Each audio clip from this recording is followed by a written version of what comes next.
Благодаря на всички, които толкова рано успяха да дойдат. Първата сесия ще бъде случай базиран модул, който трябва да изпитвате панела. В смисъл, говорещия. The author of the case will examine the panelist. Искам да поканя доктор Стоев с първия случай от нашия център. Какво става, като се работи бързо? Може да... Здравейте, колеги! Гаврил Стоев съм от интервенционален кардиолог в СБАЛК Медика Кор, град Русе. Ще ви представя случай на 74 годишен мъж, който се явява с типична стенокардия при минимални физически усилия, акцелерирала през последния месец с поява и на болки в покой, съпътстваща диснея. От извършените диагностични процедури е установена двусъдова коронарна болест с високостепенна аортна стеноза. Предложено е на пациента кардиохирургично лечение, което пациента категорично отказва. От лабораторните изследвания без данни за анемия, с запазена бъбречна функция, без данни за остра миокардна некроза, с една дислепидемия.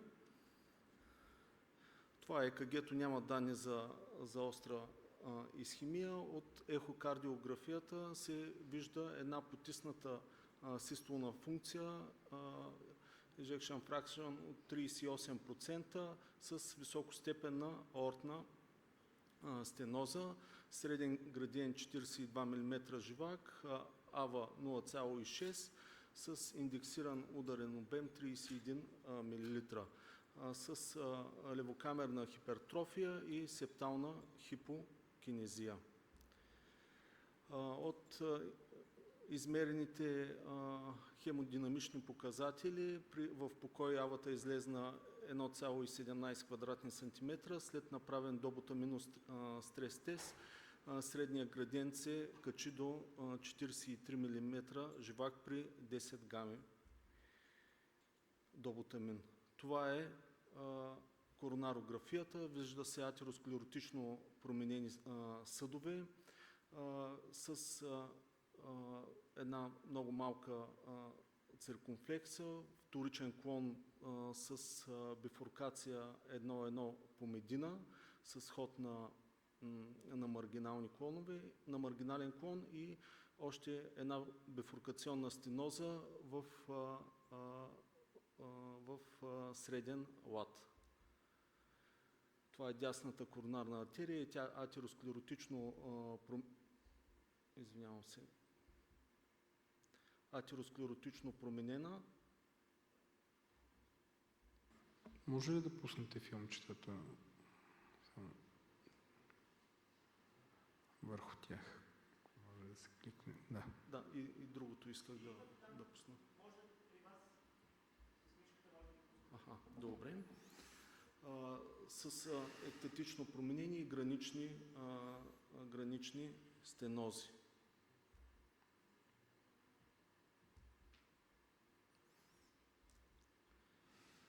Направи се айвус на лад към ствол. Ето това е айвуса.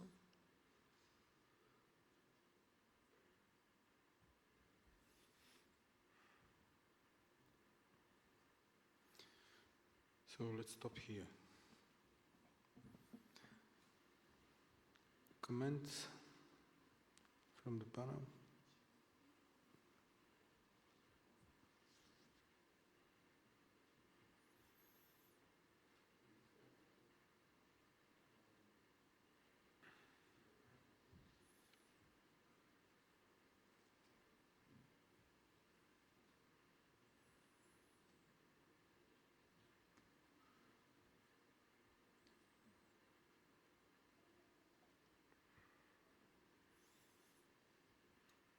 So the indication for hospitalization was angina, Mhm. Yes. and the aortic stenosis was found, let's say. Absolutely. It was You can speak in Bulgarian, it's okay, I will follow. Just No, follow it's- the route. For me it's okay, but don't do it for me. It's okay. Значи, пациента идва за ангина. Аортната стеноза е установена деново. В смисъл нямаме априори данни, но установяваме високостепенна аортна стеноза с фракция на изтласкване 38%. Една аортна клапна площ, която изисква допълнителна верификация при един мъж на 74 години. Казвам смисъл на това, че още въпроса за реваскуларизацията и аортната стеноза не е съвсем решен. Кое е първо? Първо клапата, първо реваскуларизацията. Така е, да, абсолютно. Безспорно. Само, че И тъй като индикацията е какво трябва да правим от тук ангина. насетне? Каква да е стратегията? Аз лично бих направил така. Първо бих реваскуларизирал пациента, после клапата. Джордж? If this is severe aortic stenosis, which it is severe aortic stenosis, so the indication here for surgery is clear. The refusal of patient becomes always an issue. But anyway, let's say that if we talk about the percutaneous treatment options, I don't know what is your opinion is. The ostium of the right was significant? In my view, yes. You agree that there is an ostial stenosis of the right also? Eh? Да. Само че Yeah, especially the next view. Just the right, play the right. Here is clear there is an ostial, there is a bifurcation with this. Yeah. If you see this video, the last one, I believe that the ostium of the right, as far as it is an IVUS open, should be investigated, but I think the right is also severely diseased there. So I don't see a lot of, the aortic valve. So in my view, let's say, forget about the surgical, as far as we're talking about peritoneal treatment option. I think the coronary artery disease is not very critical, but what I would have done, is very complex, but I would have put AVI first, before the coronaries. And then on the same session or on the second session, you fix the coronaries. The main issue here is that in the LAD there was extensive calcification, almost nothing ring. That will require calcium modification strategies potentially. So that would be my sequence. First the TAVI and then the coronaries. Regarding the coronaries, it's easier than mini crush in the LAD because it's a big bifurcation or a culotte over there. And the ostium of the right has to be also properly fixed. That would have been my... But again, we have to stress that the surgical option, as far as there is severe aortic stenosis, is the first treatment option, in my view. This patient is a surgical patient. Орло? Аз се придържам към мнението, че първо трябва да се реваскуларизира пациента и след това да се пристъпи към ТАВИ, ако той отказва кардиохирургия. Като аргумента е по време на този rapid pacing, ако оставим коронарните артерии в този вид, мисля, че крайният резултат не би бил много добър. Също така мислиш по отношение на последователността реваскуларизация първо, след това ТАВИ или ТАВИ и реваскуларизация? Аз казах моето, че според мен е реваскуларизация първо. So George, your first TAVI and then The reason, PCI or first TAVI, the reason is the following. Severe aortic stenosis increases the risks of percutaneous intervention. What do I mean?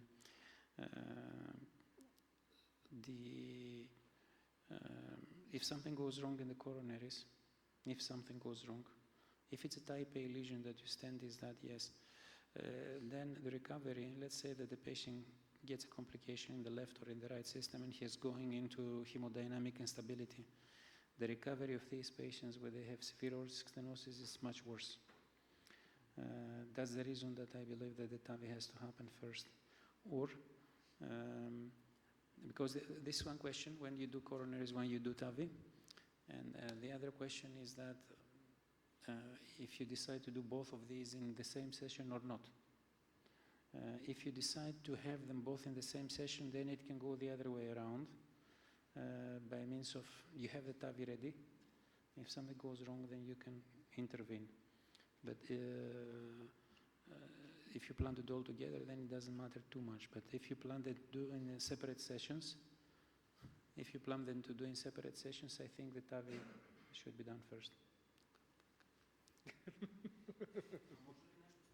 Да, Боби.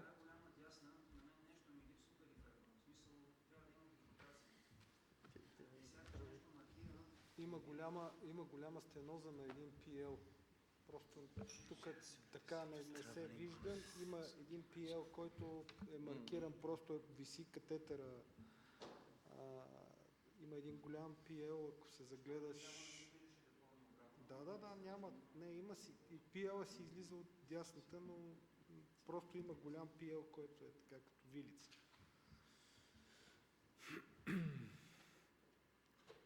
Сега аз, понеже се включва в дискусията от гледна точка на това, че и ние обсъждахме пациента с оглед на така видимата калцификация по лявата система, решихме да направим IVUS, за да видим какво е положението там. След което пациента му се предложи хирургия. Да, нататък само моля те следващите слайдове. В IVUS се видя ясно, че има ето го този цял сегмент калциран в дълъг, който е със сигурност над 5 мм. И ние в крайна сметка решихме да направим първо коронарките с един малък детайл. Сложихме допълнително дезиле на другата феморална артерия и си подготвихме един балон за валвопластика.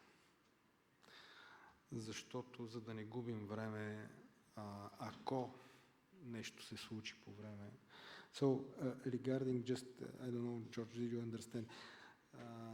So we decided to proceed with the PCI first and then TAVI, but with the preparation on the left groin we placed a femoral sheath, large bore, with the preparation of balloon for aortic valvuloplasty. If something happens during the PCI, everything was on the table, just balloon, just with that is a nice thing. What I'm trying to say is that it's more or less the same. It doesn't matter if you proceed with TAVI. If a patient goes into hemodynamic instability for whatever the reason during the coronary intervention, as you said, it should be one solution available to release the gradient.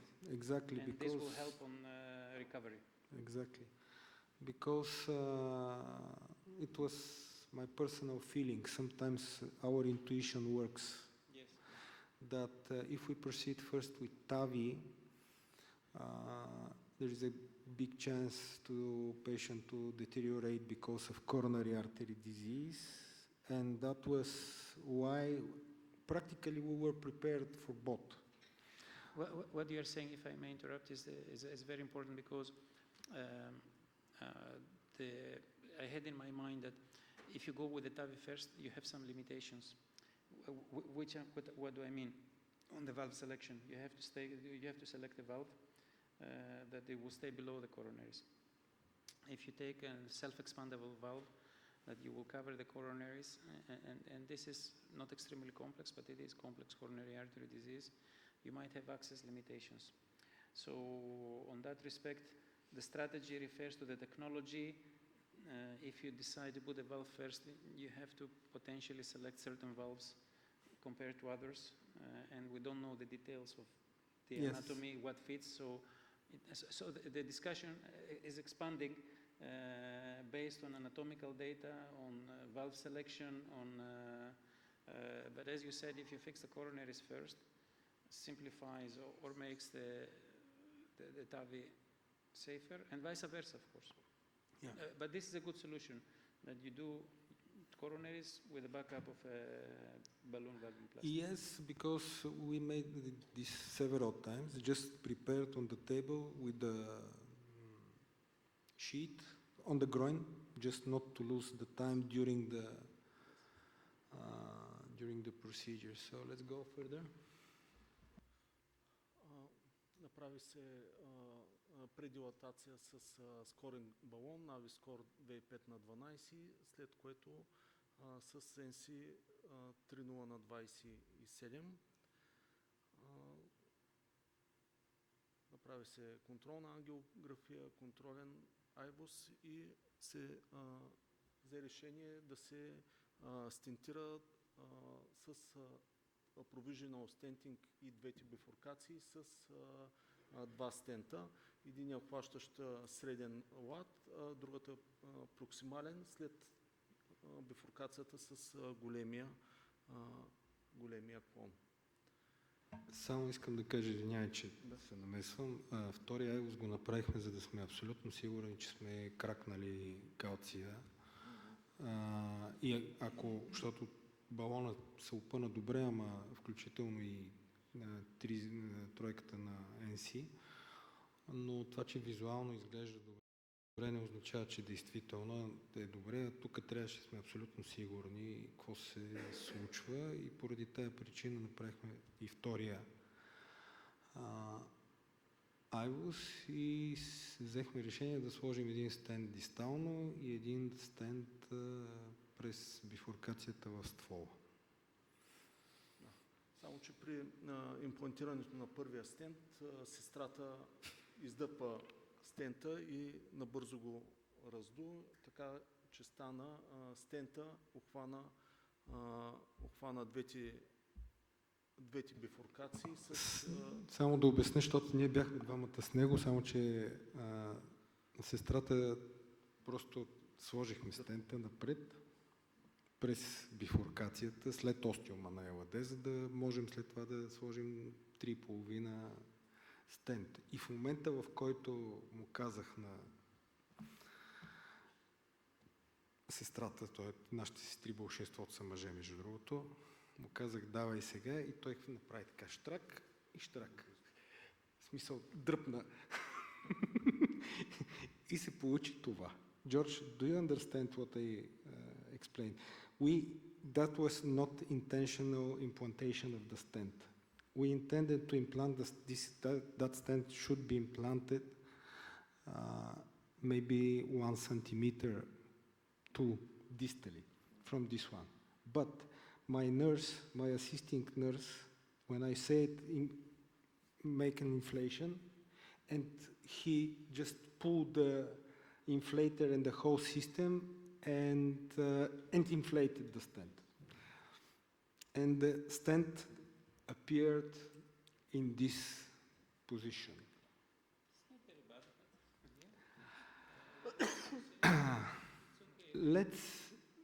Don't rush.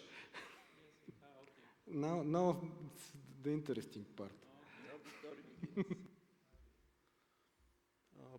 Поздилатира се с четворка NC. Пациента даде оплаквания от болка, задух в гърдите, стана неспокоен, извинявам се, и в същото време се забеляза един забавен кръвоток в големия клон, в циркумфлекса. Опита се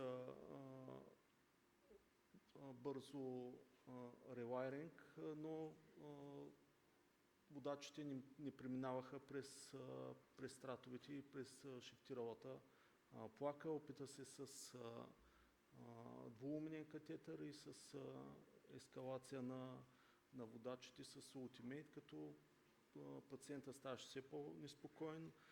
Кръвното падна под 100 мм живак и се наложи и катехол минова поддръжка на хемодинамиката. И какво направихме? Направихме ревърс краш техника, преминахме с 1,5 балон, след което дилатирахме с 3,5, крашнахме стента и имплантация на 4 стент, след което под с 5,5 балон, кис и финален под. Това е крайният ангиографски резултат.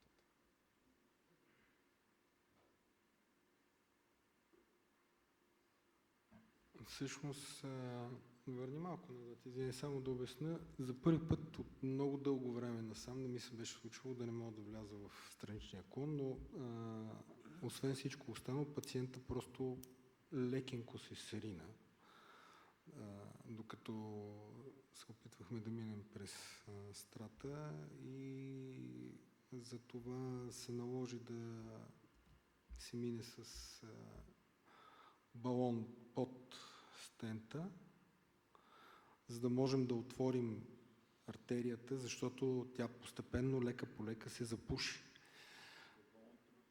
С 1,5. 1,5, слава Богу, нямаше, бързо мина балона и поради тая причина успяхме да възстановим кръвоток в съда, защото той просто в един момент се запуши и трябваше да се направи краш вече с 4. Идеята беше за провижена, остана си класически краш. Това е. Не стигнахте до валвопластика? Слава Богу, не. Слава Богу, не, защото но бяхме готови да... Само да минете с балон, дилатирахте, сложите стен, предвидите и разширите, така ли? Дай нататък. Краш е към циркумфлексия, към диагоналния клон. Това всъщност е диагонален. Да. Мина се с 1,5, след това с 3,5 балон се крашира стента, след това с 4 с Synergy под с 5,5 балон и след това кисинг с 2/4. Както беше инициалната стратегия, искахме да сложим 3,5 или 4 стент за кросовър, само че се получи нещо съвсем различно. Так, всъщност проблема е дошъл от това, че сестрата е дръпнала стент, защото е голям мисмач артерия. Да, и понеже аз му казах, ти си идвал, знаеш, че аз слагам стентовете на малко повече атмосфери. Нали, те имат навика, нали, да ги слагат на 18-20 атмосфери, особено тая тройка, нали, която беше в смисъл,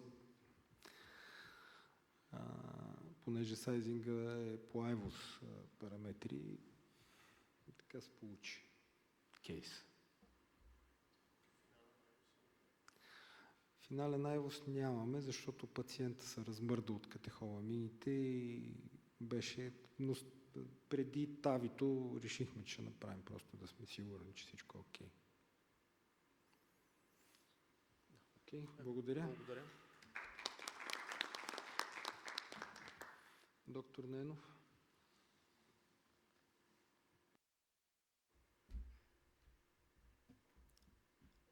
Здравейте, колеги! Казвам се Деян Ненов. Ние сме го направили по малко по-различен начин, като представяне първо за ствол, после за CTO и след това въпроси към панела, които са специфични.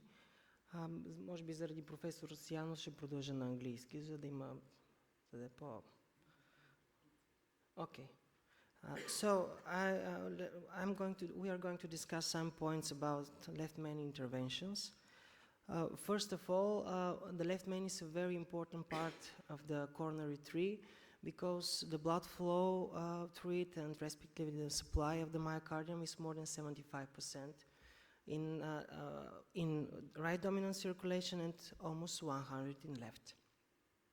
This is a large diameter artery with variability in diameters across different patients. Usually the left main divides in two vessels. It's LAD and circumflex artery, and it's bifurcation, but in 25% of cases there is a third branch, and this intermediate branch, and this is trifurcation. The very important part is that the sign branch, usually this is a circumflex artery, is a relevant one because it supplies more than 10% of the mass. So about 5% of patients undergoing angiography have left main stenosis. Independent factors for this are male gender and age. In 50% of cases when we have left main stenosis, we have three vessel disease.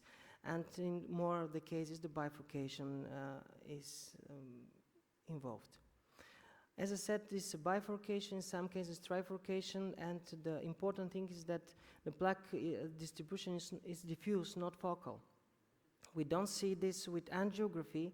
We can appreciate this with imaging, IVUS or OCT, but in 90% of cases, the plaque extends from left main to LAD, and in 66%, both branches are involved. Something interesting, yes, the plaque is on the lateral walls, not in the carina because of the shear stress. This bifurcation is something extraordinary. This is the large angle between the LAD and the circumflex artery 2. So we use Medina classification for categorization as other bifurcations. So let's look in the past. First, in 1976, there was performed a trial with patients with left main stenosis, comparing medical therapy to revascularization, CABG at that time. The data suggests huge survival benefit in the revascularization group. It's the same as one registry nowadays, 2012-18. Yes, we have benefit in revascularization group. As I said, the first method is CABG, and the first successful human CABG in humans in 1960. Here is a landmark developments in the history of CABG. You can see there is a pre-CABG era, the birth of CABG, the growth of CABG, and the continued evolution of this method. Nowadays, there are more than 20 million people operated worldwide.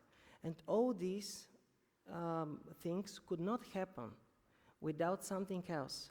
And this is the first selective angiography. Yes, it was maybe an accident or mistake, because it was in 1958, the idea was to perform aortography in young patients with valve problems, rheumatic mitral and aortic valve disease.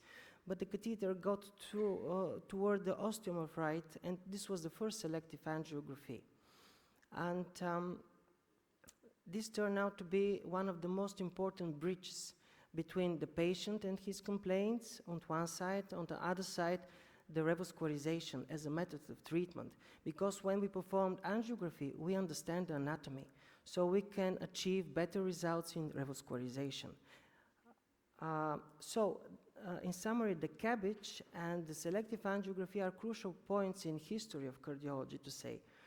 But 19 years later, another magic thing happened in Zurich. In 1977, it was performed the first coronary angioplasty, which is something new. It's a novel method for revascularization. The first patient was proximal LAD. The fourth patient was left main. And here you can see the left main with balloon angioplasty. Some years, this is something interesting. This is the balloon used by Grunzing, and this is the address of the manufacturer, Schneider Made in Tack in Zurich.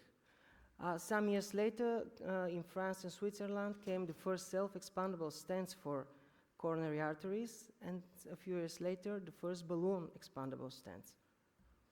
From then to now, there is a huge and fast evolution in stent technology, different strats, structure, coatings, no drugs in bare metal stent, drugs in drug-eluting stents, no metallic in scaffolds like Absorb, and so on.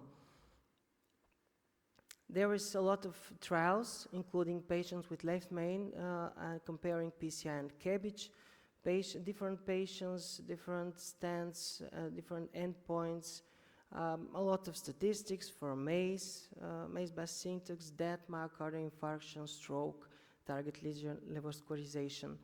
Meta-analysis, some of them with about 5,000 patients with randomized trials.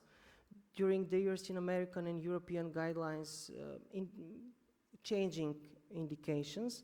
This is from the last guideline. Yes, when we have patients with low syntax, yes, PCI is the method with surgery. When we have high syntax, maybe the surgery. In the middle, both of the methods. As I say, there is a huge variability in the left main. You can see different shape, length, size, branches, 2 or 3, or the last 4. When we have critical left main or severe stenosis, it's easy. It's for revascularization. But when we have intermediate stenosis, we should do something more than angiography. And we have several methods. First of them, non-invasive. It's CT to see the wall, the calcium, the plaque distribution. FFR derived from CT. For functional, MRI, stress echo, or nuclear imaging. From invasive part, yes, functional with FFR, both, of course, from 2 branches, from LAD and circumflex artery. When we have high FFR above 0.8 OMT, medical therapy. When we have low FFR, revascularization. It's very important if we have stenosis down on LAD or circumflex artery to perform pullback to see where is the biggest step up. Imaging, of course, FFR again from LAD, from circumflex artery, and some thresholds well known for 6 square millimeters for minimal lumen area. When we have above this threshold, yes, maybe medically treatment. Below, we have to do something. As a trick, if you have a tall man, big, with 6 square millimeters left main, but with a lot of atheroma, a lot of plaque, and big plaque burden, more than 50–60%, yes, maybe the FFR could be below 0.80. But if we have a small lady with the same size of minimal lumen area and no plaque, no plaque burden, yes, the FFR maybe is above 0.8. So there is another algorithm. If we have left main above 6, deferral, medical therapy.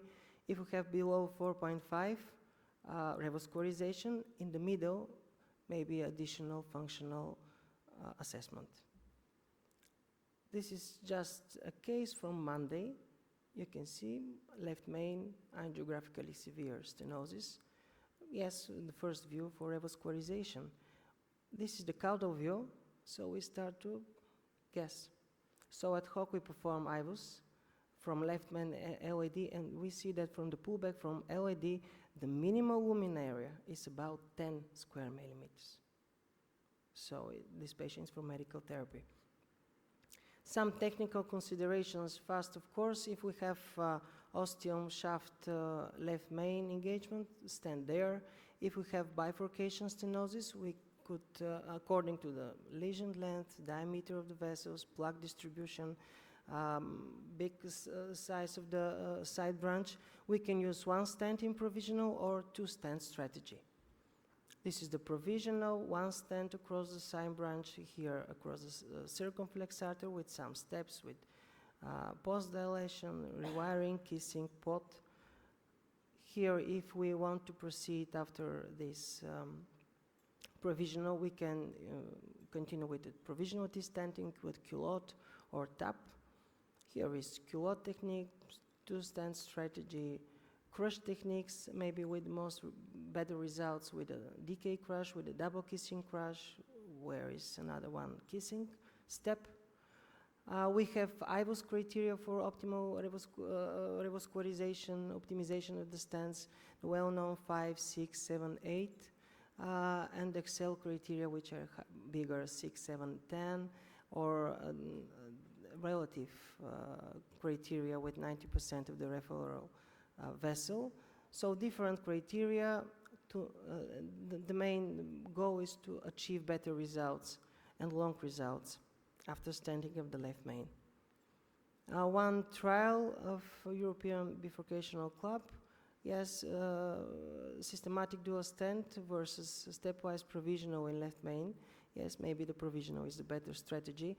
Yes, when we have big side branch with long lesion at ostium, maybe the dual stent, but the stepwise provisional approach should remain the default strategy. Nowadays, when we are talking about coronary revascularization, the heart team is in the center. It's a crucial part of the decision-making process. It gives the major recommendations, but the decision is of the patient. And because the patient is not only anatomy, physiology, atheroma, length, bifurcations, angles, but also age, fragility, poor mobility, family, social support, wish, and the final decision. This was in the last guideline also. The decision for revascularization and the modality should be patient-centered. And now some questions. They are divided in general questions and technical questions. So the first part, general questions, left main in young patients or very old. Revascularization in patients with high bleeding risk or high thrombotic risk, which method and which treatment? In high-risk patients for surgery but with poor left ventricular function. And the same high-risk patients with left ventricular dysfunction and severe valve disease preparing for MitraClip or TAVI. These are the first questions for the panel in general.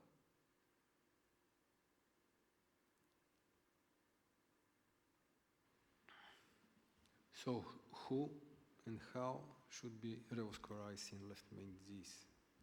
This is in summary. Yes. George, what do you think? These are questions from your friend on the left. Well, I mean, this is a very broad topic. I mean, it's simply, we know that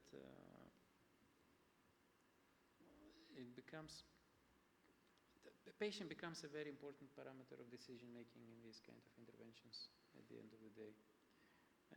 We know that the left main is a safe intervention, so I don't believe that in the left main. I will answer a little bit more general, my feeling. Because in these kinds, we're talking about stable coronary artery disease. There are not many concerns about safety of percutaneous interventions in the left main treatment. That's first statement. The second statement, it needs the very optimal of the treatments, which includes imaging, in my view, always. So you have to do it, and you have to do it right. If you do it right, then the results, I believe, that they're very good. And the law of reinterventions, it's quite low, especially in the left main, that there are big vessels. A very, very important parameter for me is the presence of calcification and the involvement of the bifurcation in the left main that requires even more meticulous practice. So I think the guidelines are reflecting quite good. It's type 1, level A and C. So it can be done in the percutaneously. I believe that there is no risk of, and the results are showing that there is no issue with long-term mortality, potentially a little bit higher intervention, and that's why I'm just saying that the patient has to be part of the decision making. When it's poor ejection fraction here, left ventricular assisting might be necessary. And we talked a little bit about the patients with high bleeding or thrombotic risk. Thrombotic, I don't know, but high bleeding is one consideration that potentially, if you cannot give dual antiplatelet medication safely to these patients, then they might go for surgery. And for the valve thing, it's very complex and it has to be individualized. That's my perception. Yes, because the surgeons are also not very happy to operate the high bleeding risk patients, by the way, in general. Because Yes. they have intraoperative and perioperative risk. In high Yes. bleeding risk is very high. Yeah, Actually. but that's one shot over there. Essentially, it's what you do when you really stent the left main in a complex fashion, and then the patients get bleeding, serious bleeding, I mean, that you really need to stop the dual antiplatelet medication. Mhm. Over there, it goes also to the direction of using stents that they have short indication for dual antiplatelet medication. Yeah, but now maybe most of the commercially available last generation are. stent, they have Yeah. an indication for 1 month dual antiplatelet, and then to stop one of the think, one of the Georgi? medication. Valery, what do you think about the patients with the poor LV function? In theory, there is no maybe end mitral clip for Entavi, but with the left main stenosis, not critical. It's a difficult question. If we follow the evidence base on the REVIVE study, we should be very careful. Exactly. But having in mind, because in the REVIVE study we don't have any clues, any details that can provide us which patient to revascularize. I mean, vitality is not actual, ischemia is not actual, and all these factors that we are usually basing our approach and our decision making, they in this study they were not, they did not change and did not stratify the patients that should be treated. But having in mind, if we have a significant serious left main stenosis, probably there is a lot of jeopardized myocardium, and what we have seen that revascularization in CTOs and in other cases, revascularization increases not the survival, but increases the left ejection fraction, the ejection fraction of this patient, and this is usually linked with survival. And again, in the revival, these patients that increase the left ventricular ejection fraction with 5% benefit significantly from the rest of them. So again, it's a way of decision making. On the one side, it should be probably I will go additionally if we have proof of ischemia vitality in this huge territory, because left main is covering more than 75% of the myocardium is supplying. And secondly, we should take into account the complexity of the procedure, because this is something really, really important, because it poses a direct impact on the patient. It can have a direct impact on the patient. And my idea is, and probably that's why there was downgrading of the left main PCI in the European Society, I mean the guidelines of the European Society of Cardiology, because we know, Colombo said, we can do everything, but it is not issue the immediate result, what is going to happen with this patient 10 years ahead. And this is something that should be discussed with patients, because there is a clear evidence that long-term prognosis of surgery is slightly better. And we should evaluate, of course, the patient's preference, whether he's going to accept this risk and skipping the trauma and the, let's say, serious operation. This is something that should be. And in my view, and we have met such cases, we don't have, please correct me, probably because of my age, we don't have the armamentarium, especially to deal with calcium and to treat some extremely calcified left main diseases. We don't have, especially, for example, calcium nodules and so on. We can treat them but we are not able, in some cases, to achieve these results that extended, intravascular imaging that are extended from the Excel study, that provides us with, let's say, in a way, guaranteed for a long-term patency and lack of complications. Regarding the studies in the left main, there is one small catch there. First, the imaging in those studies is performed not in all patients, first. Second, there was a huge amount of patients actually in the study where the imaging was just used because of the requirement of the study. Not just, they just put IVUS probe into the vessel. It was not imaging guided. Made an IVUS and that's all. And nothing changes from this one. And I'm absolutely sure that taking into account the data from South Korea, that the patient, Jacek Legutko frequently says that if you do left main, you should obligatory do IVUS, just at least to be sure that your stent is not malapposed, at least. Diana, what do you think about the left main PCI?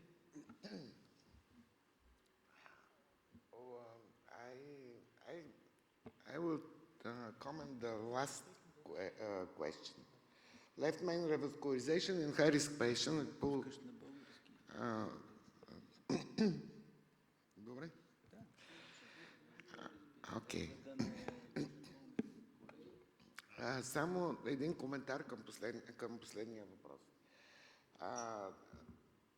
Въпросът е труден при такъв тип пациенти, но според мен тук е много важно решението на мултидисциплинарния екип е да се основава на водещите симптоми. Защото може да имаме потисната левокамерна функция от самия клапен порок, не толкова от стволовата исхемия. Първото нещо, което би трябвало да ни води към последователност на стратегията. И на второ място, проучванията казват, по-безопасна е самата процедура, когато предварително направиш стентиране, особено на участък, който заплашва голяма зона от исхемия, но специално при стволова стеноза и при липса на обективизирана исхемия от нея, в случая стратегията би била по-добра с решение на клапния проблем. Като прогноза за пациента. Какво трябваше друго да отговарям? На кой въпрос? We could proceed with the technical part because we have some questions. Yes, we would be short. So, what about the true bifurcation, 1 or 2 stent as a first option? First, it's a personal approach of the operators.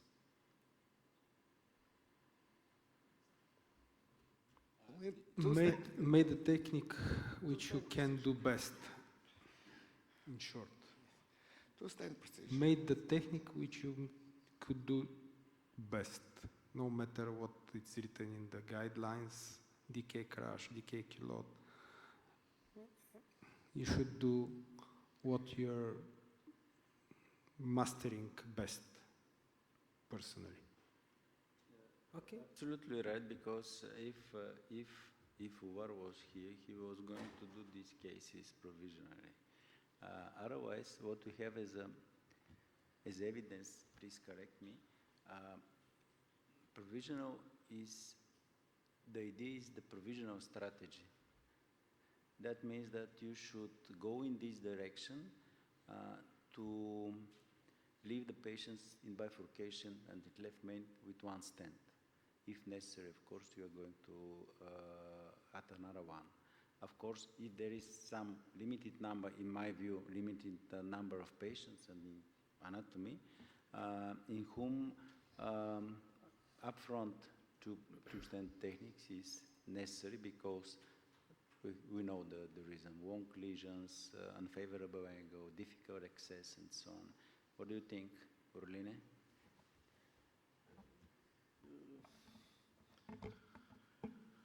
I think that the skills of the operator are very important in such cases. And I agree with you that less stents lead to better results in the long time staying of the condition. Okay, I will leave the trifurcation for another meeting. So osteo LAD, only osteo, or of course left main to LAD?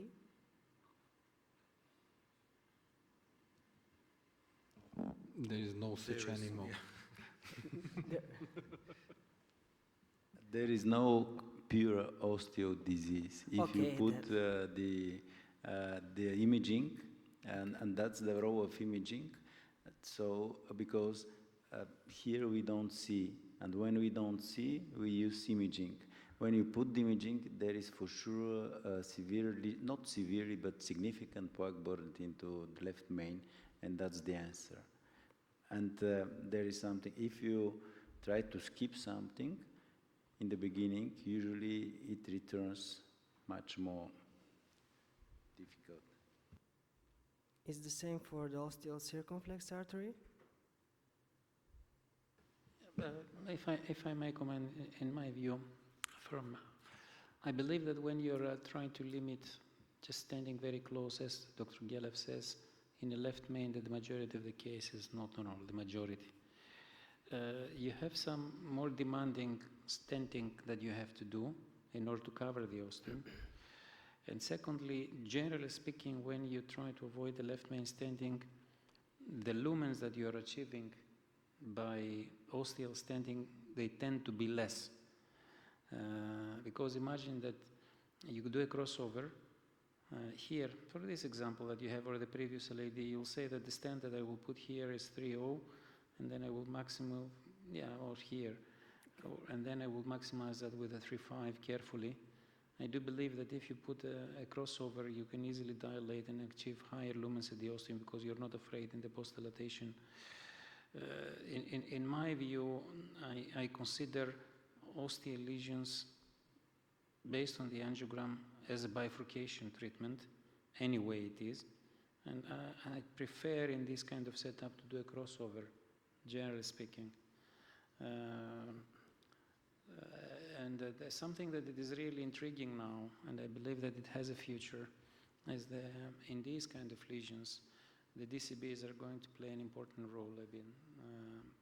We do that in the ostium of the diagonals, isolated lesions, that these lesions are going to be extensively prepared with cutting balloons, scoring balloons, whatever is necessary. If there is calcium, that you do atherectomy or you do shock waving. And then I have seen already a trend not to stent these kind of lesions, but achieve the optimum with drug-coated balloons and then leave the stenting, defer it or leave it as a last option should things are not very well. This is a thing that we should consider. But if we talk about stenting, I tend to do crossover personally. What about stenting across valves? It's the same, maybe. Dean is going to correct me, but we don't have data. Okay. We are deciding patient per patient. That's usually what we do.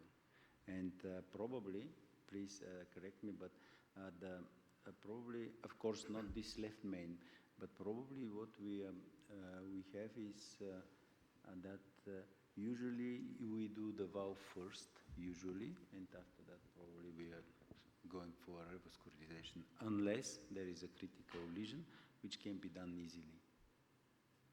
Am I right? Yes. Professor Kilic. I think this is a very important point.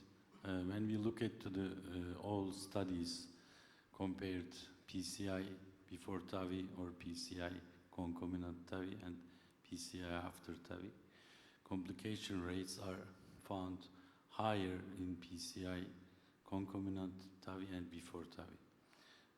For the last question in the first detailed, so patients with left main or complex lesions undergoing TAVI or not vitrectomy but TAVI, we should put the valve first and then evaluate the patient again and do the PCI. This is very important. And another point, when we look at the guidelines for the myocardial revascularization guidelines and the TAVI guidelines, in the TAVI guidelines, we know that there are some important anatomic and risk criteria which favors TAVI and favors surgical articular replacement.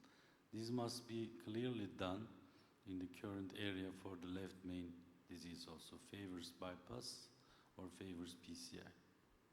Thank you. Okay. Okay, and Good the last point. question, we talk about it. What about DCB in these osteolocalizations? Yes, no, in which yes, in which no?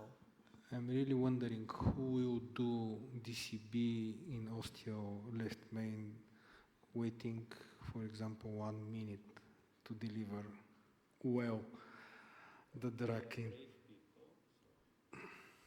You're brave. No, I mean, there are brave people. Usually what we do, I'm really, because there is a lot of pressure and it is very modern to have and use DCB, but we have data, and the data is RECAGE study that showed that DCBs are very good in small vessels, but the results, I mean, there is a device failure in vessels which are with diameter more than 3 millimeters. And this is proven really in a very good conducted study.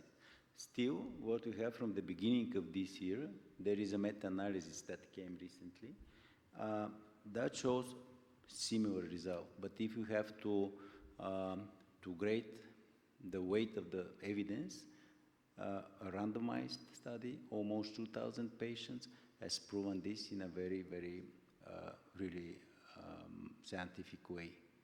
That's my point of view.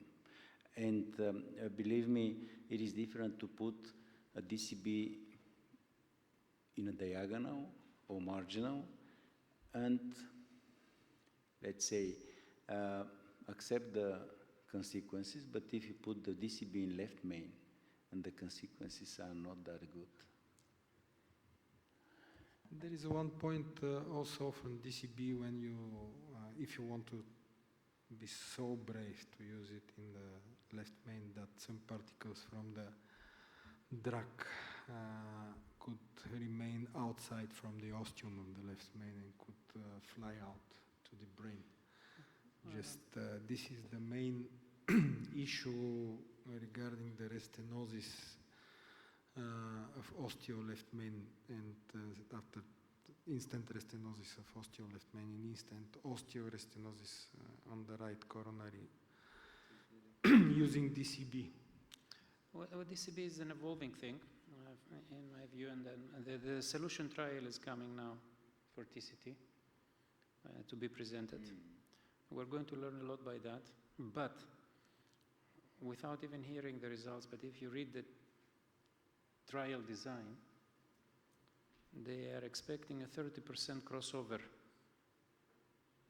And this is the main question to me when you're designing a trial and you say that in 30% of the cases I will stand.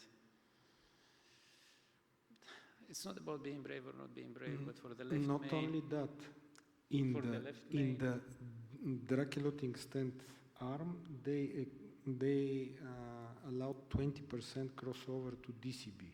So Yeah. I mean, the solution trial, I don't expect too much from this trial because of this mixed design. Yeah. They have 30% design crossover from Yeah. DCB So to stent what I was and saying, vice versa. this comes from the experience of what you might expect, and I agree with you, but simply for the left main, I believe that this is a kind of a thing that you cannot accept it as a kind of of a risk. Referring to the timing that Dr. Gelev touched upon, whenever the technology is evolving and you might see DCB, they're talking a lot about that, scoring balloons or DCB cutting balloons. The technology will evolve, it's very premature. I do believe that the elution time for the drug-coated balloons, 90% of the drug goes in the very first 5 seconds. So, and that's very important. If you have indications that you really need shorter balloon inflation times, then it is possible. Let's put it in this way. You don't need to occlude the left main. And that's what I was referring to the LAD. Whenever we do, it is, for whatever the reason is, especially in patients that you don't want to cage for other reasons, then the timing can be limited. And also, if you see, there is also a drug-eluting balloon now, that they put the drug on top of the balloons with some particles, that they have an elution time of 90 days. So this thing is still premature to say, and I believe technology will evolve, and we might be discussing after that from some time from now. But as of today, the answer for me is no. This is the idea of solution trial, because I mean, if you go back, the need for stent emerged because of the recall and dissection. And most of the studies with DCBs, they are randomized after a good angioplasty result.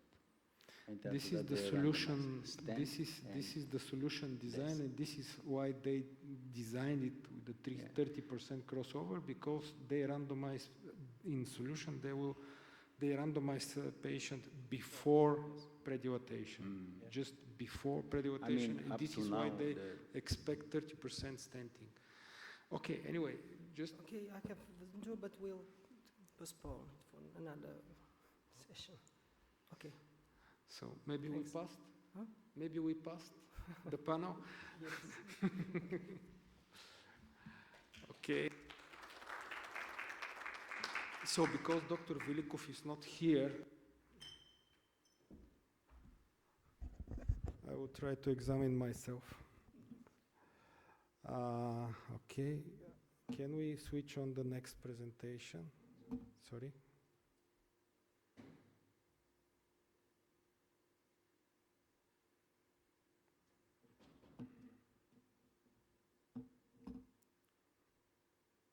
Okay. Аз ще го така. Dr. Stoev was with me, and he should be presenter, but I know that he's a little bit hesitant about the presentations in English, so I will take the responsibility. Това не работи. Добре. So, this is a patient, 68-year-old male patient, who have exertional angina and shortness of breath. All the complaints started 1 month ago. Just as a note, the patient have a significant comorbidity, and actually he was walking around 10 meters before to stop because this complaints, because the patient has a Leriche syndrome, which was diagnosed before, and patient was also with the COPD, dyslipidemia, and smoker, and he was on quite good medical therapy. On echo, there was a moderately reduced systolic function with ejection fraction of 43, and with apical akinesia, and no data about the pulmonary hypertension from the echo. There was a slight anemia with a hemoglobin of 115, normal glomerular fraction, filtration rate, and slightly increased troponin with significantly increased NT-proBNP, more than 7,000. And because the patient, because of the Leriche syndrome, was already on clopidogrel, we tested ADP activity, and it was 26, so patient was on a good anti-aggregation. So we decided to proceed with the coronary angio, and the patient had a significant osteostenosis on the non-dominant right coronary artery disease. And there was quite a good calcification on the left main with the protruding calcium on the left main, subtotal occlusion of the LAD, subtotal occlusion of the circumflex artery, which was dominant with a lot of calcium on the all proximal part of the vessels. This is how it looks like, and as you see, and everybody can appreciate that probably the ejection fraction was a little bit overestimated from echo. So we made aortography, and the aorta, infrarenal aorta, was occluded, and there was a huge collateral supplying the lower limbs. So the assessment, the syntax score was 39, and it was interesting actually that when we assessed the syntax score 2, the chance for survival for this patient at 4 years was higher if we perform high-risk PCI, with the 30% mortality rate at 4 years and around 50% more expected mortality rates with the CABG. Surprisingly, the Euroscore 2 was 2.5% risk, but the STS score predicted risk was almost 6%, so that means high perioperative risk. And the question here is what to do with this patient.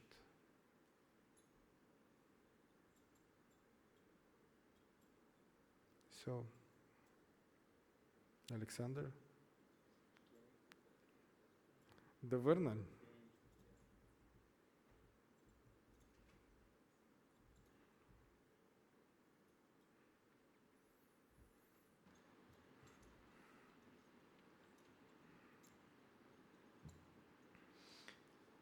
Okay, with this anatomy,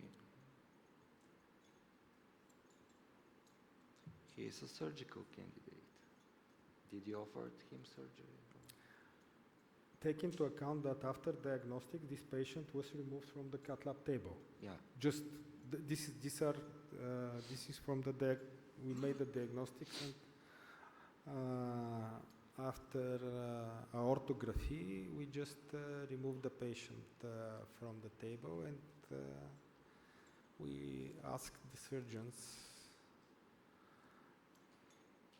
but they were not very happy because of the Leriche syndrome, mainly, just because and because in general the high perioperative risk because of the peripheral artery disease. Off-pump Limograft е избор при този пациент. George, what do you think? What Dr. Gelefand, I think you said before, is not what is possible to be done, it's what makes sense for the very long term. Today, this is a very good case for an off-pump lima with thoracotomy. You don't even do sternotomy anymore. And in our center, they do that as a routine anymore. Even in multivessel disease is possible, but this is bread and butter. This can be done robotically. Yeah, it can be done robotically, exactly. Now, if by any means, if we were talking about 3-4 years ago, I would more strong on that respect. But if someone tells today that for whatever the reason is, there is a need that we do percutaneous intervention. Today we're much more well equipped of treating this coronary artery disease. So I will just speak about not the indication, but for the percutaneous treatment option. It's a good ejection fraction, I think. It's preserved, if I understood well. Yeah. 43. 43 is reasonable. It's not 20. Let's put it in this way. This is a case that needs some rod ablation. It needs some scoring.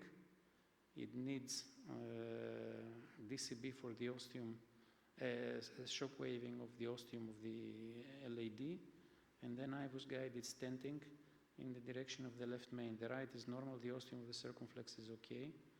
So if you do things right, there is some circumflex disease, or is it diagonal? I don't see that. No, The circumflex is okay. circumflex, the proper circumflex is practically occluded. The It distal, this this is the a AV groove left- circ. Yeah, This is a left type circulation. yeah. The AV groove circ might So be, but circumflex it's practi- okay. The diagonal, the marginal, which is the big territory, is okay. So that's what I mean. These are the modern era calcium modifications technique that if you do them right, I believe, but if you put it all in all, it's 3 or 4 times the cost of the surgery with questionable results. So the final answer to me, if someone comes to me and asks about that, I clearly say this patient has first treatment option is surgery, clearly. But if for whatever the reason is, you're asking, is there any second treatment option? To me, yes. And the best second is percutaneous intervention under the provisions that we discussed. That's my answer. I wouldn't exclude, because sometimes, very rarely, but sometimes we say that there are no options, percutaneous options. In this case, there are percutaneous options that today we have in our armamentarium to do it properly and consistently, but clearly this is a case of, as a first treatment option, very good target surgery. The problem was that the patient after diagnostics started to deteriorate. Yes. That's the other thing that we are facing. The most of patient the time. actually started to deteriorate. Yes. So on the next day we were prompted to do something. That's an issue. What do you do in the emergency cases? And then Exactly. it becomes different. The case practically, probably that was not so stable patient, and he had a really extremely high anti-proBNP. The troponin was slightly increased, but maybe that was not the best, I don't know, marker for the disease. But anyway, we discussed with the surgeons, they discussed with the patient, and finally he refused everything.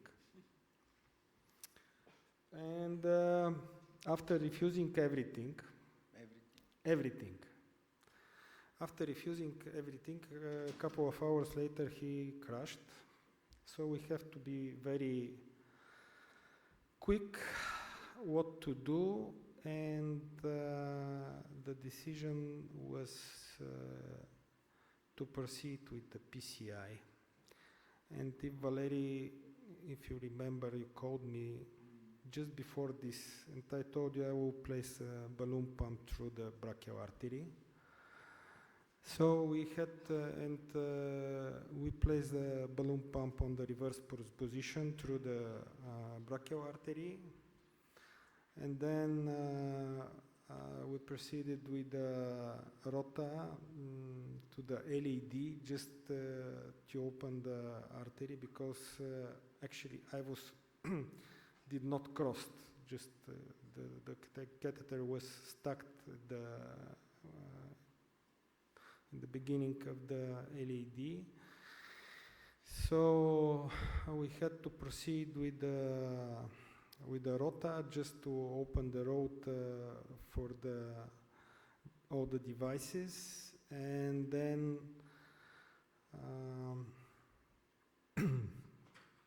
we decided, because after restoration of the flow in the LAD, the patient stabilized, and we crossed the circumflex with the hydrophilic wire, and that was the result after the wire exchange. Then we predilated with the scoring balloon. Along drug-eluting stent was placed here, the circumflex, and that was the result. Then we proceeded with the first there was a Naviscore balloon, then the non-compliant balloon, and 2 drug-eluting stents. The left main was stented also, and we made a pot with 5.5 balloon, which was enough because we just looked at on the IVUS that that was the size from the very beginning. That was not recorded, unfortunately, and I cannot show you the records. Then we made the kissing final pot, and this is the final result for this patient. And everything was stabilized. So the patient came last week for control, angio, just he was stabilized, and we made control IVUS this time without any problems, just to be sure that all the stents are placed in a proper way, and there was no some problems with the malposition or stent under expansion, and you can appreciate that actually everything, all the stents were widely opened here. And regarding the strategy, because George practically numbered all the steps which I made in the same way. So, oops. That was, so this is What was the final. ejection fraction? Sorry? The ejection fraction. To be honest, I don't remember, but it was definite. The patient was definitely in much better condition without any symptoms, by the way. Can I ask you, during the procedure, do you use the pump? Yes? You use it from the beginning? We use it, the pump, and we remove it on the next day. Mm-hmm. Actually, the patient remained with the pump for the 24 hours. So, actually, who used the LV support in this situation? George, what do you think? For the, you mean, not a Any- balloon pump, but Any device which you have on, because in Bulgaria, practically we can use only balloon pump. We Yeah, don't. I support this kind of policy. I prefer to place balloon pumping or if any other device. I'm not. We have done where I am now. We have the left ventricular assist device beyond the balloon pump readily available, and I become less enthusiastic, to be honest with you, in high-risk PCI at least. Cardiogenic shock might be different, but for the high-risk PCI, I don't find very big benefit of Impellas or IVACs or this kind of devices. You mean in general, in all, or over the balloon pump? Over the balloon pump. Okay. So I agree. stand on the policy that you need Yes. something. At least the last 2 years, I have extensive experience developed both IVAC and the Impella for high-risk PCI. I'm saying like that, not for a crushed patient.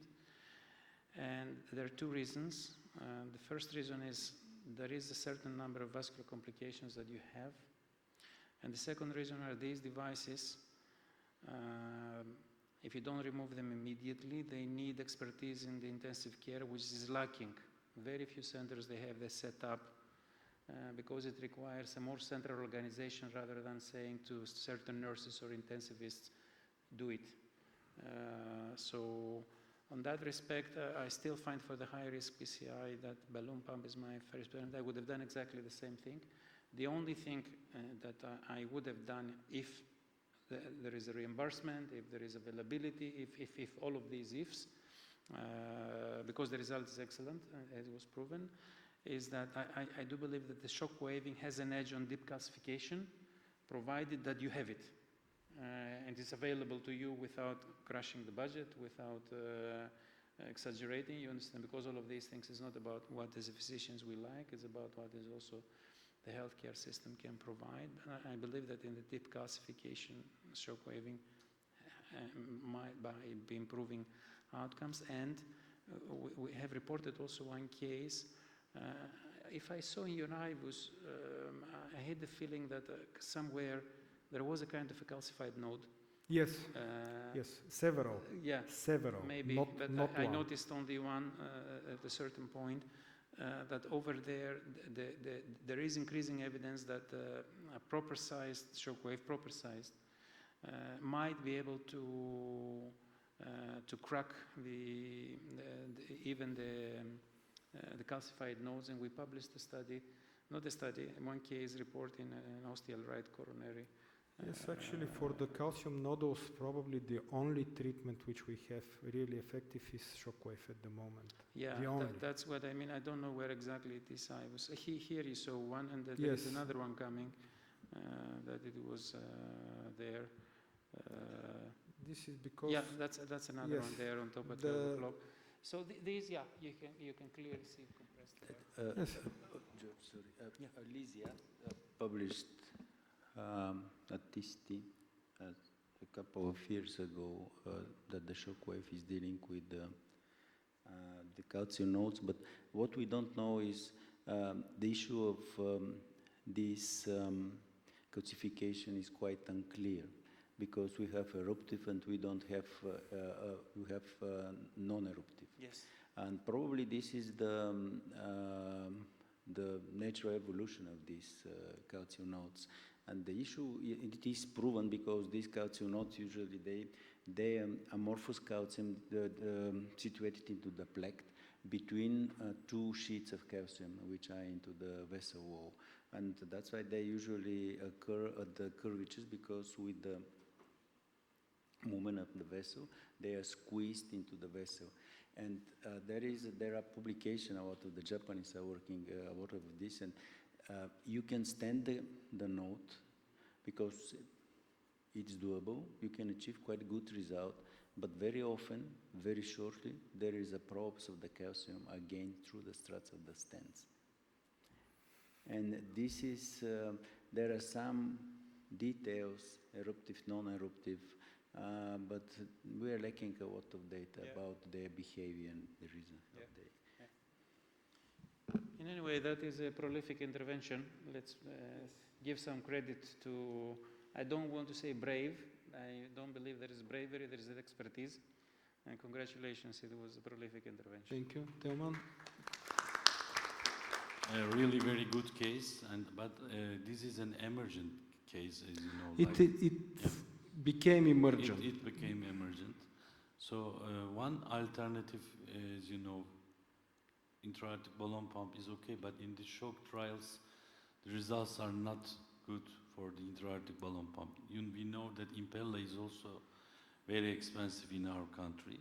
But one alternative for extremely high-risk patient is the ECMO, ECMO-assisted PCI. Yes, but with the Lirish syndrome, this not patient, for this patient, but it should be also kept in mind for the operators that for this patient, you are extremely right, ECMO is not possible.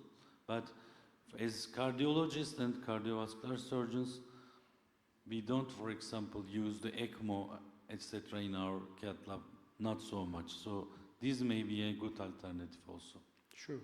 Thank you for mentioning that. A small question that I have for you, because personally I am suffering from ECMO.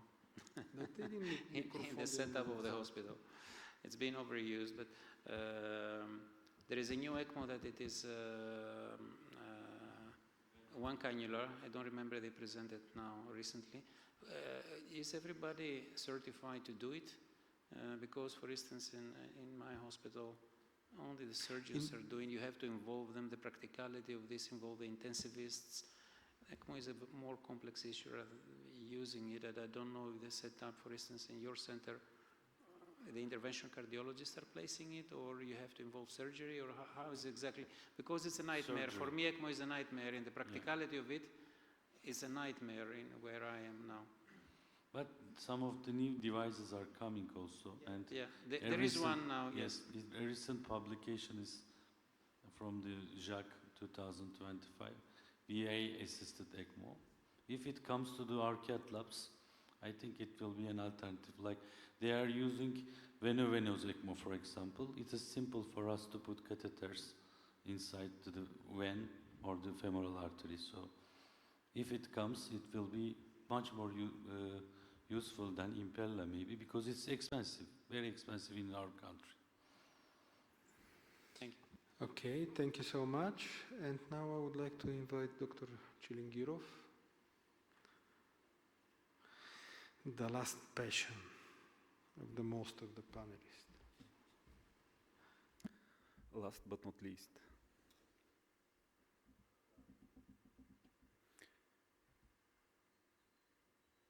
Can you start it?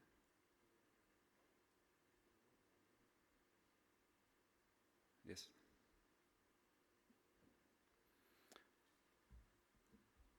Me and Dido Nenov, didn't prepare the presentations like case-based like yours. We made something like summary. So my topic is chronic total occlusions, and I'm very happy to be here in such panel. And thank you for having you here with us.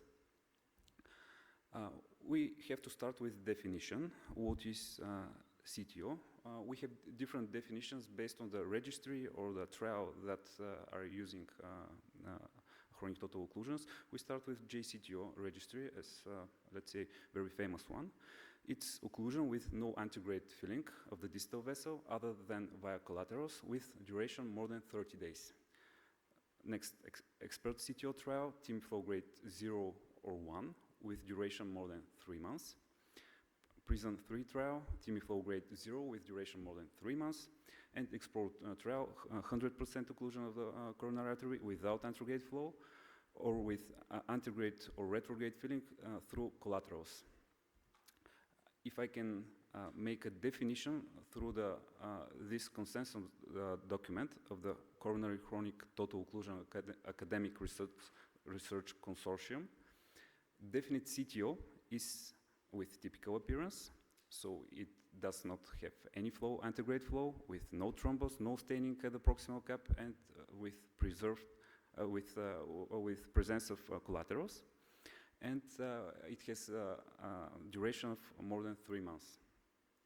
Probable CTO, it has atypical appearance, and we have to exclude also the functional occlusions. They do not qualify as CTO, so we don't have to include them in the registries. If I can summarize all the things, we have complete coronary occlusion with no antegrade flow, with duration more than 3 months, and it's visible in, let's say, 10 to 20% of the angiographic series. My first question is, are these CTOs, in your opinion?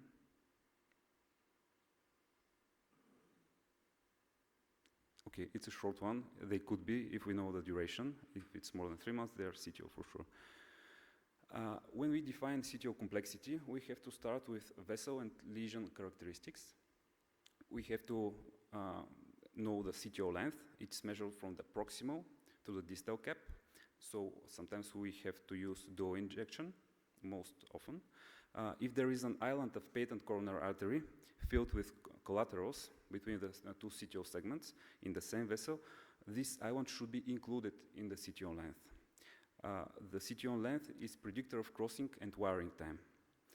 Next is CTO cap morphology. It can be tapered, blunt, ambiguous cap.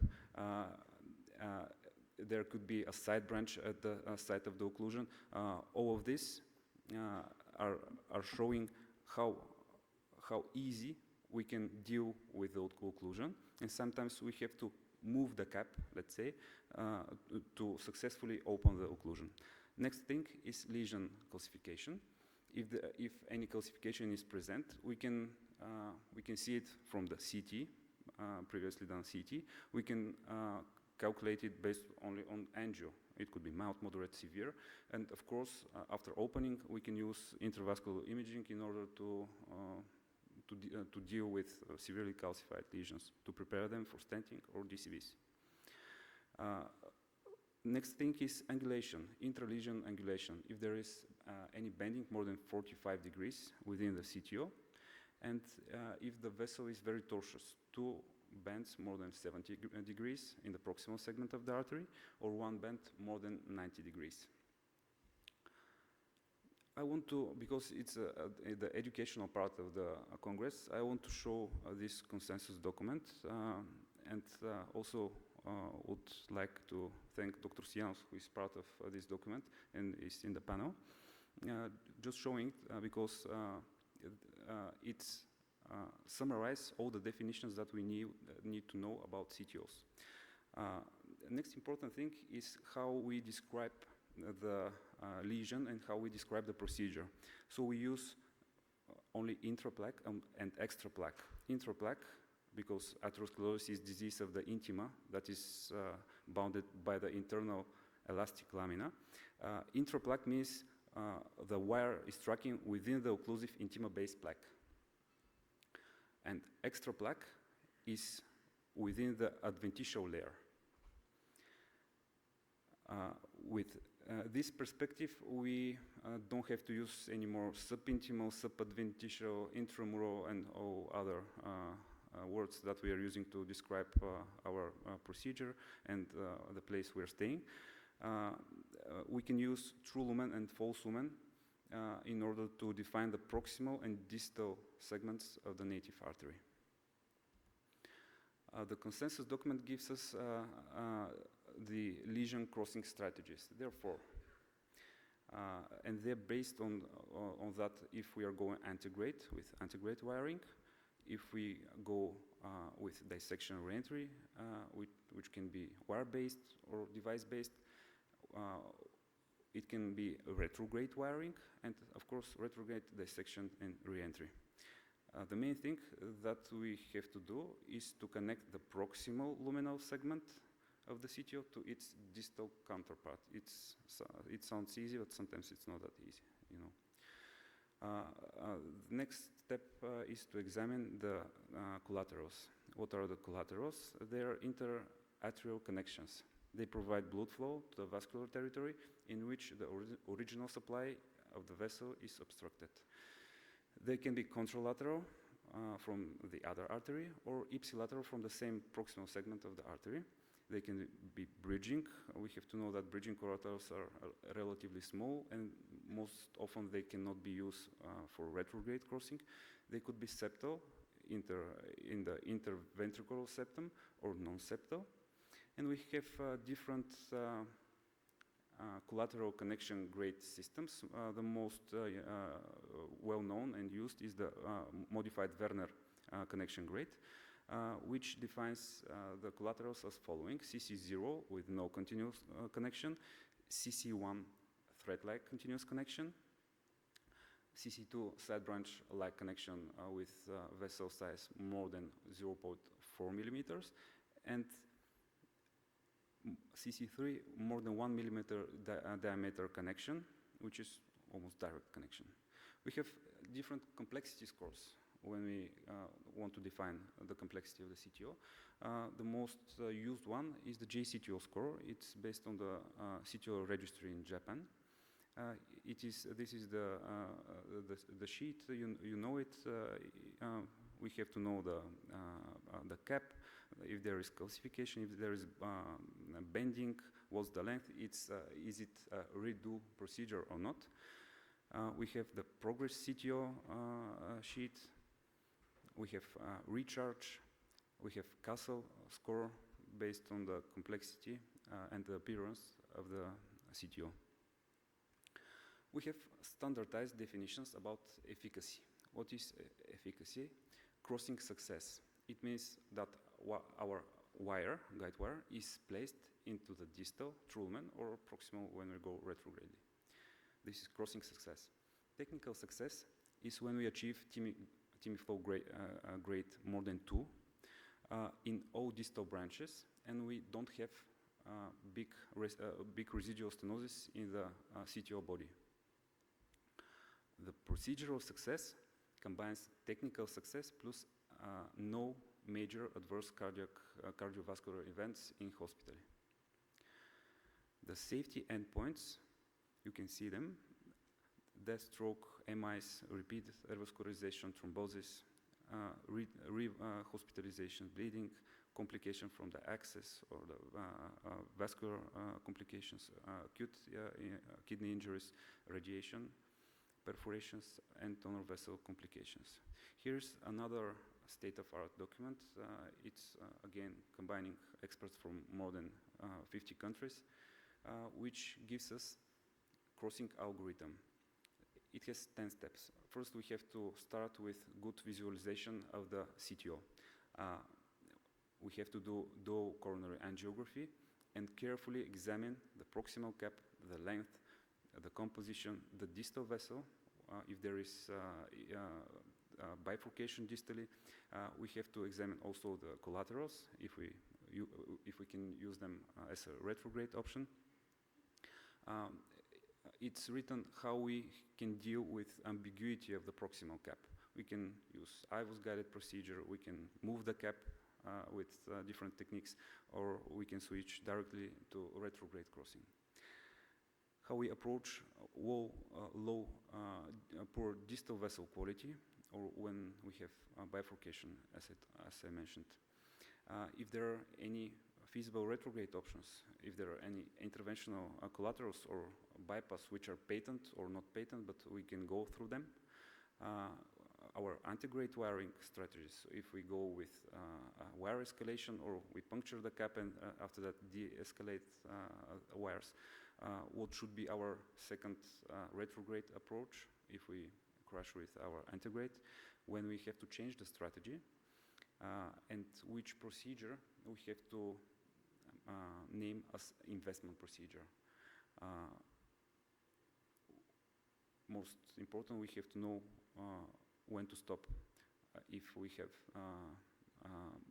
a lot of contrast, if we have more than 5 grays, the procedure is too long, maybe it's time to stop. This is the algorithm as it's shown in the document, and I want very fast go through the current guidelines of chronic coronary syndrome. They're based on ischemia trial and another analysis who confirmed the results. Surprisingly, or not that surprisingly, revascularization did not show significant benefit for the primary endpoint of ischemic cardiovascular events or death. It showed lower rates of spontaneous MI and greater improvement in angina-related status.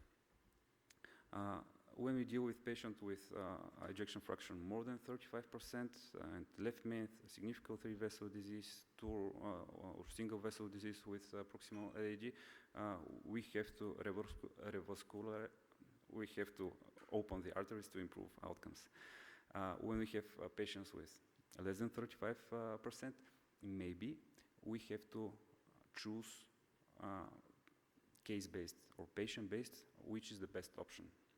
If it should be CABG, if it should be interventional procedure, but it should be case-based. Talking about CTOs, I would like to summarize that in my perspective, we have to try to intervene when there is persistent angina or dyspnea, despite the optimal guideline-directed medical therapy. If we have a large ischemic burden, if we have viable myocardium in that territory, and we have left ventricle dysfunction, and we expect this ventricle to recover after opening the artery. My first question is, can we add something to this?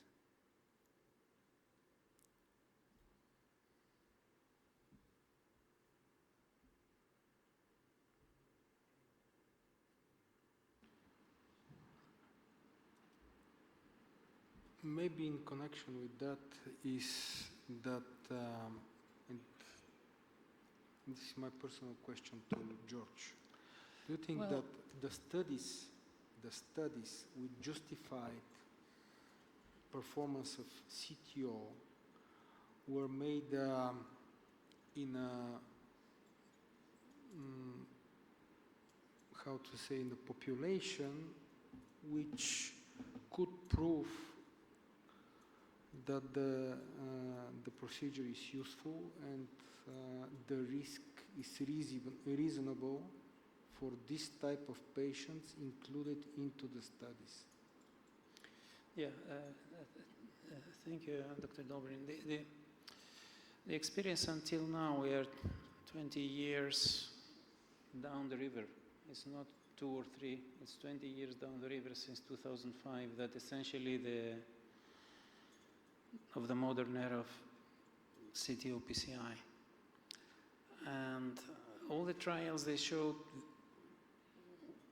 I'm referring to your question and then I will address a little bit what was, that it is extremely difficult, if not impossible, to perform a CTO trial addressing the issue of mortality benefit, because that's what you're talking about.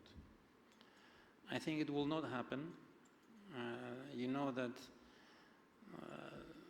the Korean trial was badly designed. The EuroCTO trial didn't manage to recruit the patients that they wanted. It stopped at 2/3. Me and Dr. Gelev were the highest recruiters in this trial, to his bravery. And we were rewarded with the publication benefits. But it shows what we're talking about.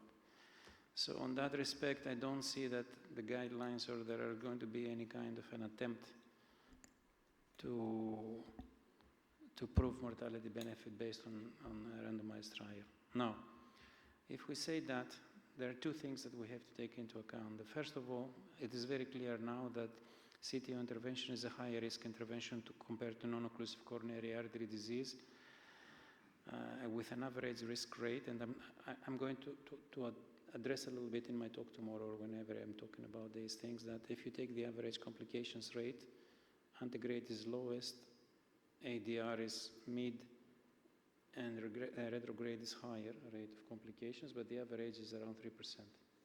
If you take that in the non-occlusive coronary artery disease, it's 1%, more or less, or even 0.5. So we're dealing with an anatomic entity that by default, the complication rate is higher. And that's very important for stable coronary artery disease. And the second thing now, because this is related to the indication, what is proven, and in my view is well proven, is that there is an improvement in the anginal status. I think we have to credit that to the CTO PCI, that the patients, when you successfully, without complication, open their occluded vessel, they feel better. In my view, that's enough. Because medicine is not only to prolong life, it's also to prolong the quality of life. For me. But other people might think otherwise, and I respect this opinion. And then we're coming to what you're saying there.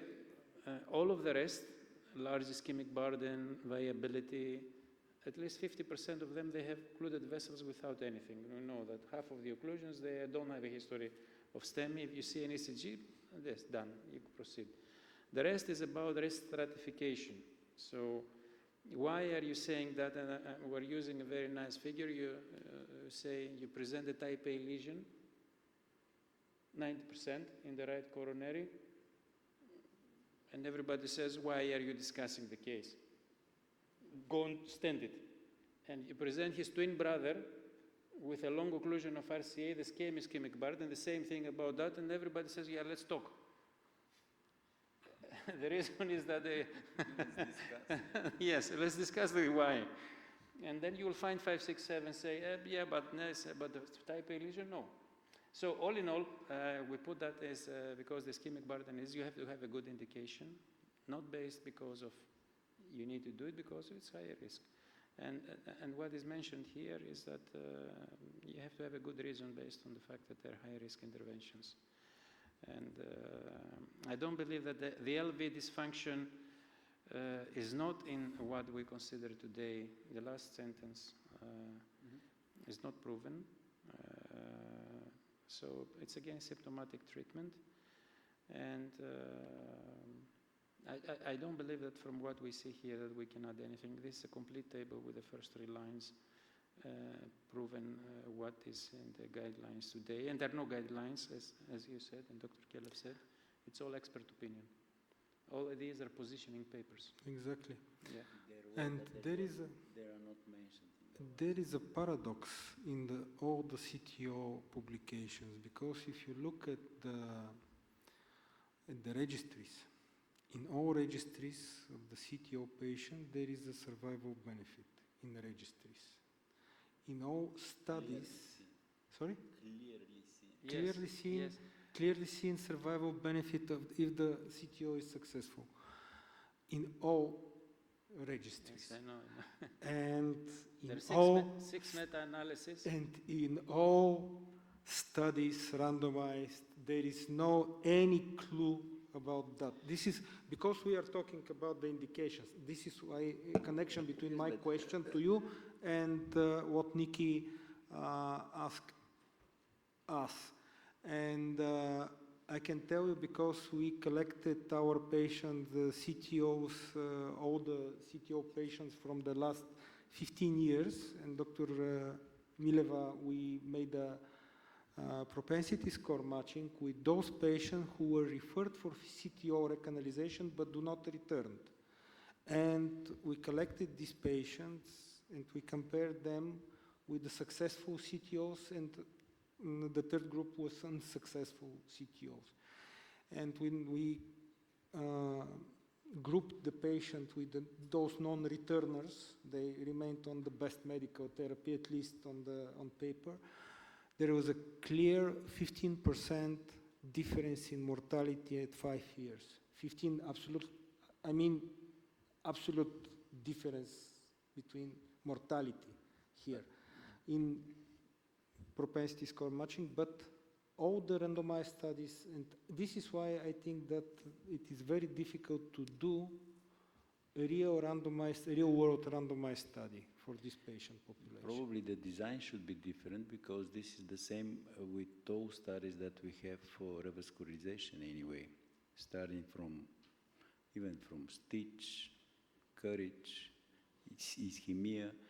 And the problem is that in these studies, the enrollment is limited, I mean the number of patients, and these are patients that are very low risk. That's the issue.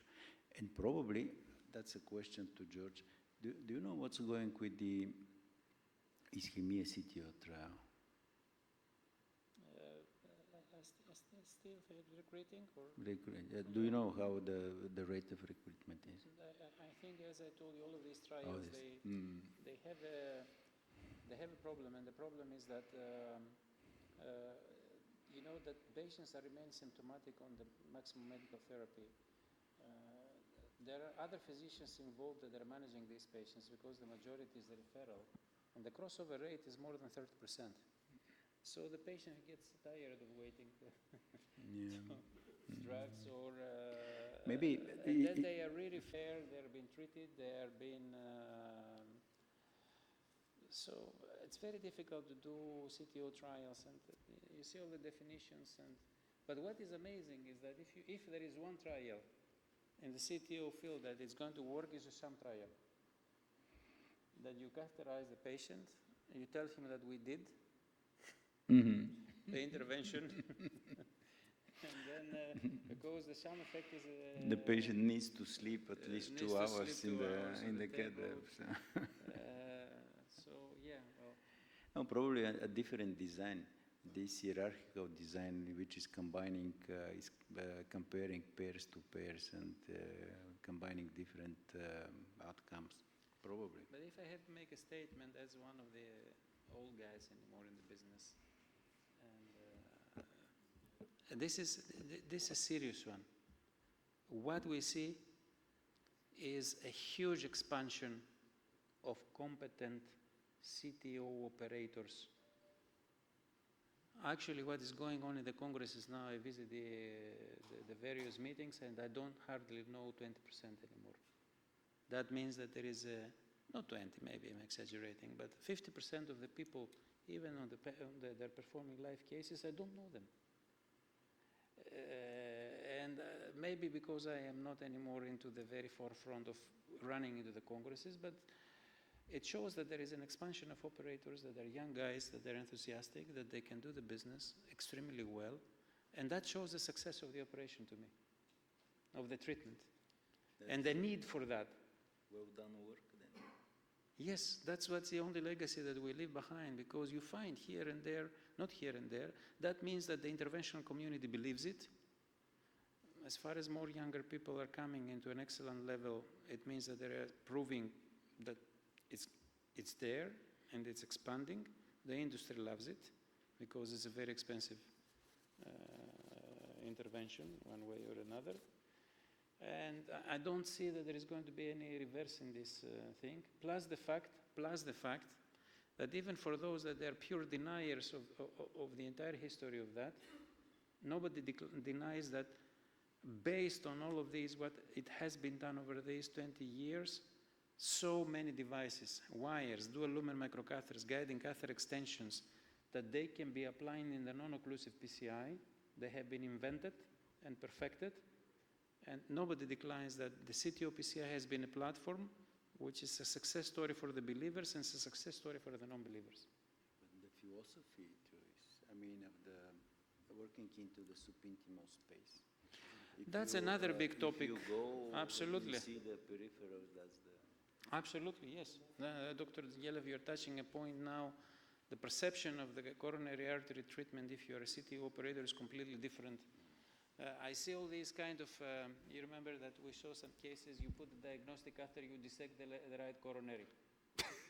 Okay, that's all right. And then in the past, you were hearing this, I went there, I went here, and the second wire, and this and that. Today, if you're talking to the younger guy, he says, give me a knuckle, I'll go down. That's it. All of that is part of this experience, what Dr. Gelev touched. Being comfortable to work in the subintimal space, that's all. And it gives a different perspective also.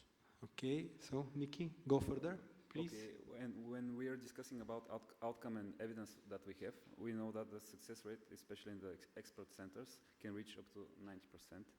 And the benefits that we are expecting are angina relief, better quality of life, and better exercise capacity. We can expect left ventricle recovery, and maybe the prognostic benefit is not that certain in all comers, but it's more clear in patients with reduced LV function and with multivessel disease. My questions are again regarding general issues and regarding technical issues. And these are my general issues questions. Which is the best modality for viability assessment?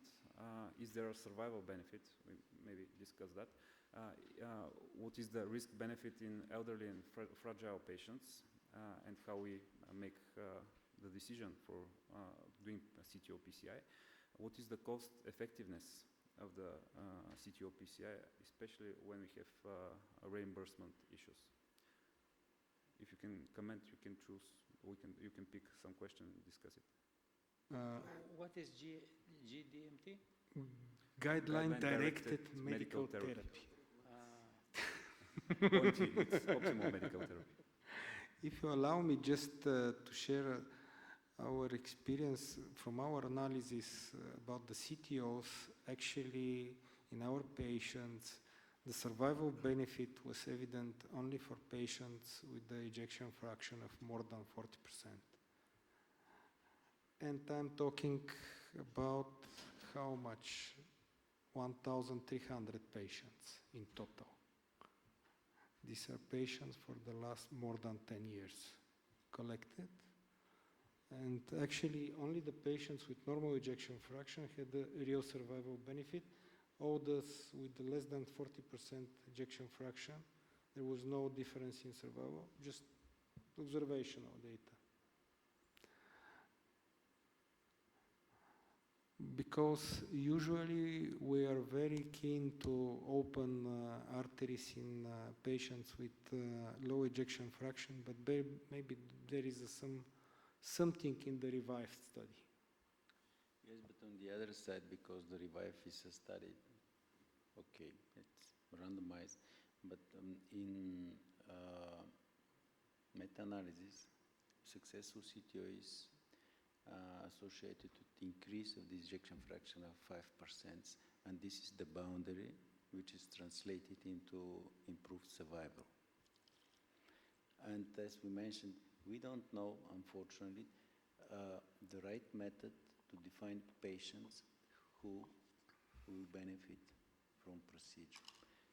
And of course, this risk-benefit in elderly, comorbid patients and so on. Let's not forget that we're coming here into the treatment paradox.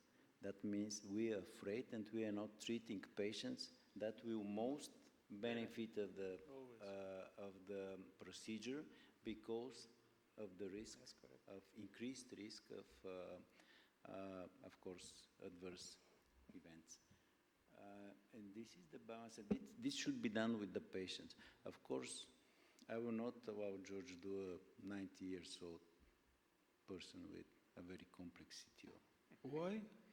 Because I'm not sure where is the scope of prognostic impact of this patient with an open CTO.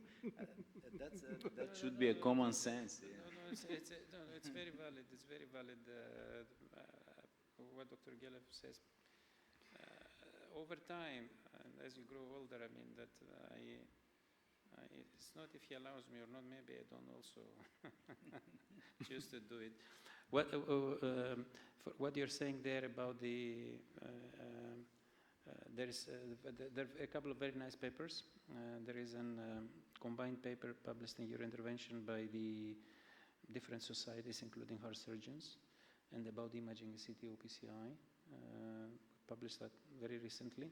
And there is a very nice editorial written by Carlo Di Mario and a couple of people that they address the issue of the best imaging modality to prove viability in ischemia and all this. I'm not an expert on that, so but if someone wants, they're two beautiful papers. And the cost effectiveness, one thing that I'm going to tell you, this is there will be never given an answer, but what is that these PCIs, they have a double the cost compared to the normal PCI on average. And if you have a complication, they put another 40% on the top of that. So the procedure is expensive, no doubt about that. But quality of life in the healthcare system is not really calculated. So they're talking about only survival. So in that respect, this cost effectiveness refers to most of the time how many lives you save per 100 procedures, which is not the case in CTO PCI. So it's not a relevant question based on the metrics that the healthcare systems are considering as acceptable. If we go on the cost-benefit ratio, our health system should be closed. So Valery is looking at me surprised because effectiveness of our health system is... It survives. Survives. Okay, so let's go. And these my last questions. They are regarding the technical perspective of the procedure. What do you think is the penetration of the DCBs and bioresorbable scaffolds in CTO PCI? What should be the duration of the dual antiplatelet therapy? And when we have to address the CTO PCI, when we have multivessel disease, and what we are doing with complex CTOs, and we are non-CTO center. DCBs, there is a trial published very recently, okay? And its results are promising. I will always say that the CTO is the best place to do use DCBs, because if it reoccludes, no big deal. Okay, the collaterals are working there. So I'm a little bit joking, but I'm just saying that why not? They're working only, in my view. I suggest DCBs because people were talking, we have these intriguing discussions. Yeah, better when you do true to true. I said, why? If you do go to true in a procedure, you have an excellent this. Use them when you do dissection re-entry extensively. Because over there, you don't want to stand any by default. Just do ballooning, gravimetry flow, and let the drug do the job, in my view. If you do a nice true to true crossings, implant stents at this point, we will see. But for me, DCBs, they have more value in the ADR to find out whether they're more viable as a treatment option. The duration of the dual antiplatelet should be the same. And the last part, as you're discussing, the time of the CTO PCI refers to if you're going to use the donor vessel to do retrograde. So if you do it, you'd better treat it in advance. If you don't, then... But the concept of let's try the CTO, and if we fail, we treat everything, then it's a wrong concept for me today with a success rate of 95%. And non-CTO centers, that's going to be obsolete soon because every center wants to invest because it's profiting and everybody's interested. In general, I think that the PCI of CTO type, let's try and to see, should be abundant at all. I fully agree. Abundant at all and should be not allowed. Yes. Just it should not be a denominator. Exactly. Just I will try and we'll see. No, this is a very wrong way for the approaching this. Yes, but very often you cannot predict even a very, let's say, low-graded JCTO score CTO can be turned into a very complex procedure. So my idea is that, there are some rules, how they are set, rules of engagement, and if you follow them, correct me, George, and if you work in the, let's say, up to JCTO, let's say, as a marker, 2, up to 2, you can achieve success rate of around 70 to 80%, just simply using contralateral injection, microcatheters, dedicated wires, and parallel wire technique. Am I right? No, you're absolutely right, Valery. And this will provide us with more operators. That is the development of a good CTO network that will address many patients that we all agree that they are undertreated because CTO is about 10 to 15% to 20 even, and less than 6% in experienced centers are addressed. I mean, they are revascularized. So if you establish the rules and you do it properly, you can achieve quite substantial success rate for these patients. And these patients that are unsuccessful, that are failures, they in fact became JCTO 3. And they should be referred to a center, so operators that are really experienced in this. I think you refine the discussion, and what we were just discussing before is that if you hear a statement from an operator like the one that we said that let's try this first, it shows no dedication and no expertise. That's what we were saying, that you cannot say we do that and that, but the point is that let's try that and we fail, we send for surgery, is not reflecting the contemporary spirit. And then Dr. Gelef put more elaborate in what is possible to be done and not possible to be done and all this kind of stuff and the steps that you can refer and all this kind of stuff. Okay, so because we had 20 minutes buffer in time, but we now ate everything, I would like to thank you everybody for being from the very beginning and to proceed with the next session. And I would like to ask Professor Trendafilova, Dr. Stoyanov to replace me.